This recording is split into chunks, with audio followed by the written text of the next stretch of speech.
3, 2, 1, ignition, and liftoff. Go Falcon, go GSAT 20.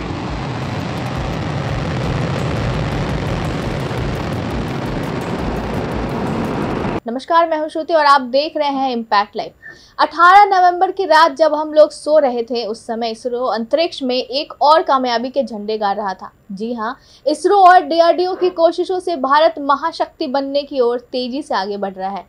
इस कड़ी में Indian Space Research Organisation ISRO ने नया सैटेलाइट लॉन्च किया है। इस सैटेलाइट का नाम GSAT-N2 या GSAT-20 है। इस सैटेलाइट को अमेरिका के फ्लोरिडा में एलन मस्क की स्पेस एक्स के रॉकेट फैल्कन 9 ने लॉन्च किया है। इसके बाद इसरो की वाणिज्यिक शाखा न्यू स्पेस इंडिया लिमिटेड के अध्यक्ष और प्रबंध निदेशक राधाकृष्णन दुरेराज ने कहा कि इसकी लॉन्चिंग सफल रही, चूंकि 4700 किलोग्राम का उपग्रह भारतीय रॉकेटों के लिए बहुत भारी था।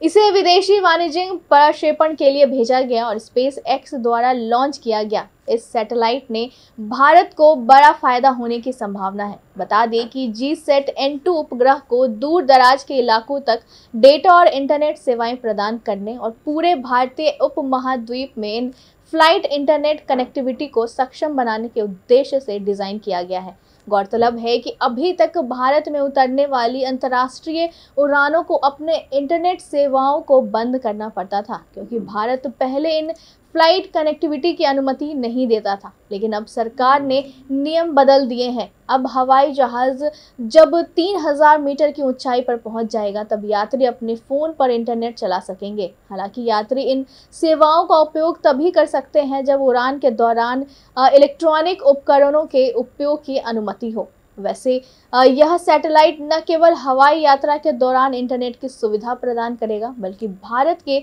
उन इलाकों में भी इंटरनेट पहुंचाएगा जहां अभी इंटरनेट की सुविधा नहीं है। इस उपग्रह में बहुत सारे एंटेना लगे हैं जो अलग अलग जगहों पर इंटरनेट सिग्नल भेज सकते हैं। ये एंटेना बहुत सारे लोगों को एक साथ इंटरनेट चलाने की सुविधा दे सकते हैं। GSAT-N2 उपग्रह में एक विशेष तरह का संचार उपकरण लगा है जो Ka band high throughput satellite यानी कि HTS कहलाता है। इस उपकरण की मदद से यह सैटेलाइट लगभग 48 गीगाबाइट प्रति सेकंड की बहुत तेज गति से डेटा भेज सकता है। यह सैटेलाइट 14 साल तक काम करेगा।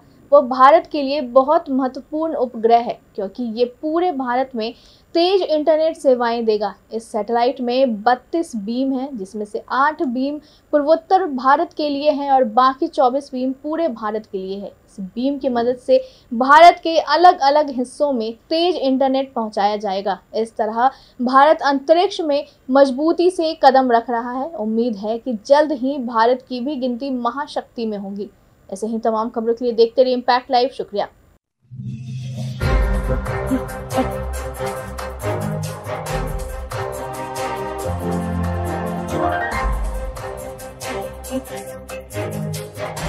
Right.